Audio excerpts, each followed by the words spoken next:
भाजपचे प्रदेशाध्यक्ष रवींद्र चव्हाण आणि मिलिंद नार्वेकर यांच्यामध्ये चर्चा रंगली आहे. चव्हाण आणि नार्वेकरांच्या सोबत शिवसेना ठाकरे पक्षाचे आमदार सुनील शिंदे देखील उपस्थित होते. राजकीय कटुता दूर ठेवत तिन्ही नेत्यांमध्ये चर्चा रंगली आहे.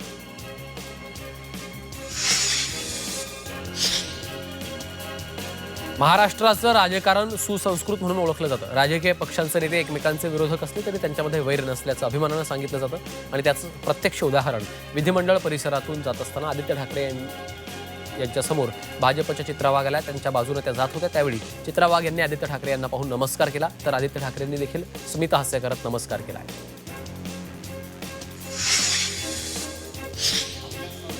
विरोधी पक्षनेते पदाचा मुद्दा विधिमंडळामध्ये चांगलाच गाजतोय. अशातच विरोधी पक्षनेते पदासाठी विजय वडेट्टीवारांचं नाव पुढे येत असल्याचा प्रश्न पत्रकारांनी भास्कर जाधवांना विचारला असता जाधव यांचा पारा चढला.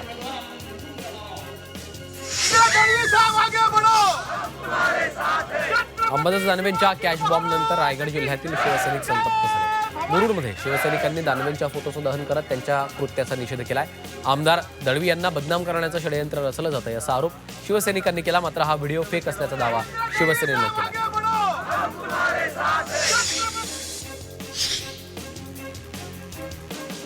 नाशिकच्या तपोवनातील 1800 झाडांची कत्तल केली जाणार आहे. याला विरोध करण्यासाठी संपूर्ण नाशिक एकवटलं. काँग्रेसच्या वतीनं वनभोजन आंदोलन करण्यात आलेलं आहे. सोनिया गांधी यांच्या वाढदिवसानिमित्त तपोवनात केक कापण्यात आला. यानंतर 5 परिसरात आणि याच परिसरात पिठलं आणि भाकरीचं वनभोजन केलंय.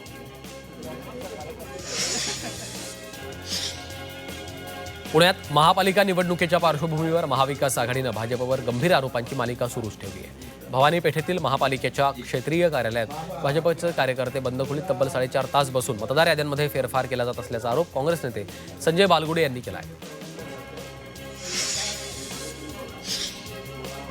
सरपंच संतोष देशमुखांच्या हत्येला 1 वर्ष पूर्ण झालेलं आहे. 365 दिवसात योग्य ती कारवाई झाली नसल्याची खंत धनंजय देशमुखांनी व्यक्त केली.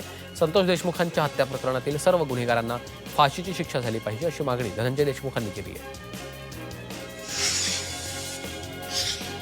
सोयाबीन खरेदीचे निकष शिथिल करा अशी मागणी भाजपचे आमदार श्रीजया चव्हाण यांनी केली आहे. शासकीय खरेदी केंद्रावरील सोयाबीन खरेदीचे निकष गतवर्षीच्या तुलनेत यंदा अधिक कठोर झाल्यामुळे सोयाबीन खरेदीमध्ये अडचणी येत असल्याची शेतकऱ्यांची तक्रार येत असल्याचं श्रीजया चव्हाण यांनी म्हटलं.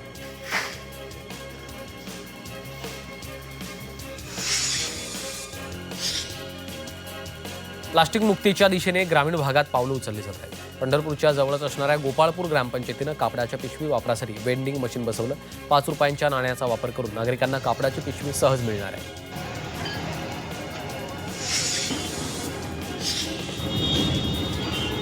संभाजीनगरमध्ये रस्ता रुंदीकरणासाठी शहरातील अतिक्रमणं हटवण्यात आली आहेत. रस्त्याच्या कामासाठी 2700 कोटींचा प्रकल्प शासनाकडे या संदर्भातला अहवाल पाठवला जाणार आहे.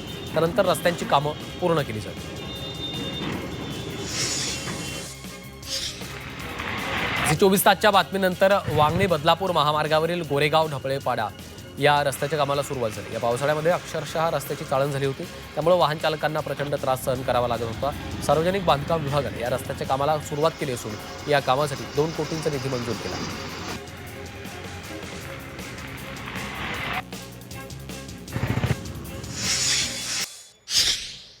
केंद्रीय गृहमंत्री अमित शहा या आठवड्याच्या अखेरीस अंदमान निकोबार बेटांना भेट देण्याची शक्यता आहे. अधिकाऱ्यांकडनं मिळालेल्या माहितीनुसार अमित शहा सावरकरांच्या सागरा प्राण तळमळला या प्रसिद्ध काव्याच्या 116व्या वर्धापन दिनानिमित्त भेट देणार आहे. पंतप्रधान मोदींनी संसदेमध्ये आज एनडीएच्या खासदारांची बैठक घेतली. पूर्ण क्षमतेनं पुढे जाणारी रिफॉर्म्स एक्सप्रेस टप्प्यामध्ये आल्याचं मोदींनी म्हटलंय. जनतेला भेडसावणाऱ्या समस्या सक्रियपणे सांगण्याचं आवाहन देखील मोदी यांनी केलेलं आहे. महाविकास आघाडीच्या आमदारांनी सभापती राम शिंदेंची भेट घेतलेली आहे. विरोधी पक्षनेतेपद आणि सभागृहाच्या कामकाजाबाबत यावेळी चर्चा झाली आहे. आमदार सुनील शिंदे, सचिन अहिर आणि आमदार सतेज पाटील यांनी सभापतींची भेट घेतली. भास्करराव जाधवांनी सीएसएमडी परिसरात शिवाजी महाराजांचा पुतळा लावण्याचा आराखडा तयार झालाय. केंद्रीय राज्यमंत्र्यांनी लोकसभेत दिलेलं उत्तर हे जुन्या आराखड्यावर आधारित दिलं होतं, पण नवीन आराखड्यात शिवाजी महाराजांचा पुतळा बसवला जाणार आहे असं रेल्वे मंत्र्यांनी सांगितल्याची माहिती मुख्यमंत्र्यांनी दिली आहे. छत्रपती शिवाजी महाराजांचा पुतळा त्या ठिकाणी असला पाहिजे. मुंबई महापालिकेचे प्रदूषणाचे नियम मोडणाऱ्या बांधकामांवर 10,000चा दंड आकारला जातोय. मात्र तरीही नियमांची अंमलबजावणी झाली नाही तर त्यापेक्षा वाढीव दंड आकारला जाईल असा इशारा महापालिकेनं दिला आहे. पुणे महापालिका निवडणुकीच्या पार्श्वभूमीवर बेकायदा जाहिरात फलकांसाठीच्या दंडात वाढ करण्यात आली. प्रति जाहिरात फलक 1,000 रुपये असणारा दंड आता 10 ते 15,000 रुपये केला जाणार आहे.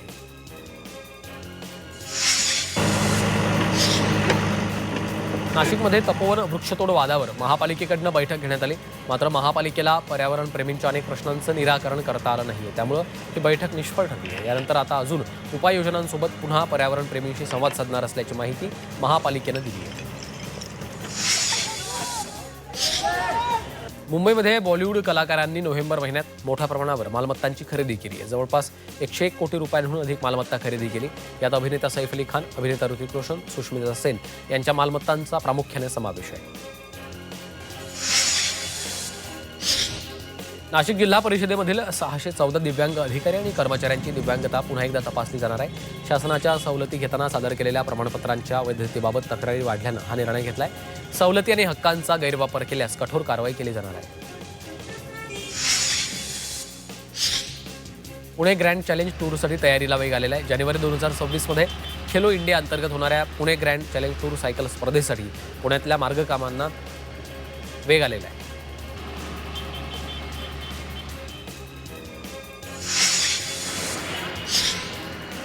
10वी-12वी बोर्ड परीक्षेची अर्ज प्रक्रिया सुरू आहे. 2 जानेवारीपर्यंत विद्यार्थ्यांना अर्ज करता येणार आहे. त्यानंतर विलंब केल्यास प्रतिदिन 50 रुपये शुल्क भरावं लागणार आहे. त्यामुळे मुदतीमध्ये अर्ज करावेत असं आवाहन विद्यार्थ्यांना करण्यात आलं आहे.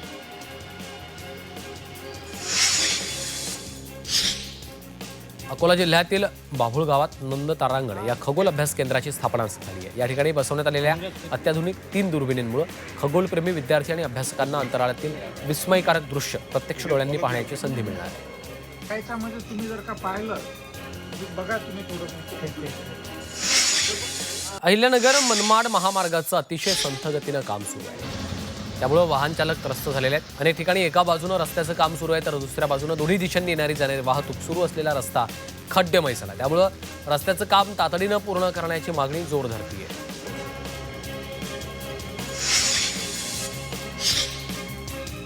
नाशिक शहरात कुंभमेळ्याच्या पार्श्वभूमीवर महापालिका PWDची विकास कामं सुरू आहे. शहरातले मुख्य रस्ते, चौक आणि पाईपलाईनच्या कामामुळे अनेक ठिकाणी 10 फुटांपर्यंत खड्डे पडले. त्यामुळे नागरिकांना अडचणींचा सामना करावा लागतोय. वाशिम जिल्ह्यात जलजीवन मिशन अंतर्गत नळ योजनांची कामं निधी अभावी ठप्प आहेत. जिल्ह्यात मंजूर झालेल्या 741 नळ योजनांपैकी फक्त 297 योजनांची कामं पूर्ण झाली आहेत. त्यामुळे शासनाकडनं आवश्यक निधी कधी उपलब्ध होणार याकडे लक्ष लागलंय.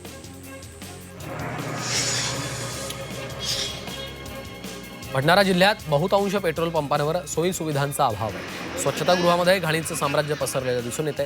त्या निमित्तानं सेल्स ऑफिसर तपासणी करताना काय तपासतात हा खरा प्रश्न आहे. सांगलीमधील रस्त्यांच्या दुरवस्थेविरोधात राष्ट्रवादी SP पक्षानं धरणे आंदोलन केलं. शहरातल्या टिंबर एरिया परिसरातील रस्ता मंजूर होऊन 6 महिने उलटले तर ठेकेदाराकडनं तरी देखील रस्ता तयार करण्यात आला नाहीये. अखेर कॉलेज कॉर्नर परिसरात राष्ट्रवादी शरद पवार पक्षानं धरणं आंदोलन केलेलं आहे आणि या आंदोलनामध्ये शिवसेना ठाकरे पक्षाच्या कार्यकर्त्यांनी सहभाग घेतला. कृषी विभागानं भुईमुग आणि तिळाच्या बियाणे वाटपाची योजना जाहीर केली आहे. या योजनेअंतर्गत नाशिकमधील शेतकऱ्यांना मोफत बियाणं मिळणार आहे. नाशिकसह इतर 6 जिल्ह्यातल्या शेतकऱ्यांना बियाणं मिळणार आहे.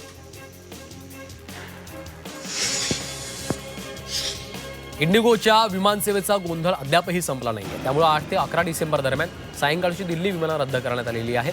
दिल्ली नाशिक विमानसेवा ही रद्द करण्यात आली आहे तर सकाळची विमानसेवा निश्चित वेळेनुसार सुरू राहणार आहे. पुणे विमानतळावरनं काल दिवसभरात इंडिगोची 34 विमानं रद्द झाली आहेत. गेल्या काही दिवसांपासून इंडिगोची सेवा विस्कळीत झाली आहे आणि कालही पुण्यात हजारो प्रवाशांना याचा मनस्ताप सहन करावा लागला आहे. तर विमानसेवा विस्कळीत झाल्यानंतर रेल्वेनं 18 विशेष ट्रेन चालवल्या होत्या. यामधून मुंबईतून 6 आणि 7 डिसेंबरला 20,000हून अधिक प्रवाशांनी प्रवास केल्याचं अधिकाऱ्यांनी सांगितलं. पिंपरी चिंचवडच्या महासाधू श्रीमंत मोरया गोसावी यांचा संजीवन समाधी सोहळा सुरू आहे. यामध्ये अनेक धार्मिक आणि सांस्कृतिक कार्यक्रमांचं आयोजन केले. 10 डिसेंबरपर्यंत हा समाधी सोहळा सुरू राहणार आहे. परभणीतील वसंतराव नाईक मराठवाडा कृषी विद्यापीठाचा 27वा दीक्षांत समारंभ झालाय. 11 डिसेंबरला याचं आयोजन केलं आहे. यावेळी प्रयोगशील शेतकऱ्यांचा शेतकरी शास्त्रज्ञ म्हणून सन्मान होणार आहे.